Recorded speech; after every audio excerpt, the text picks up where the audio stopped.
Hi everyone, welcome back to our channel. So today in this video I'm going to show you how to change address and location on Revolut. So let's get into the video. Firstly, open up your Revolut application.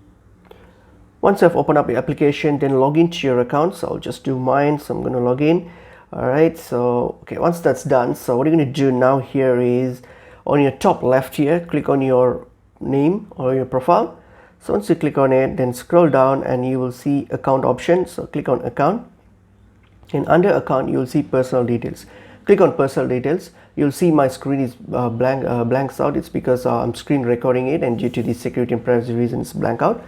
But once you click on personal details, you will see address option there. So click on address option.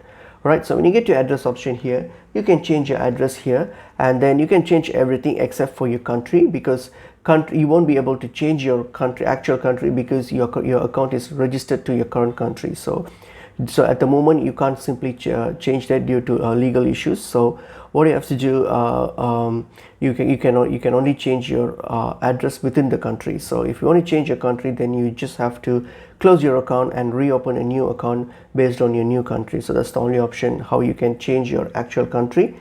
Apart from that, you can just change your address here and then hit on the done option, and that's it. That's pretty much it is. So hope this video is helpful. I'll see you all in another video. Thank you.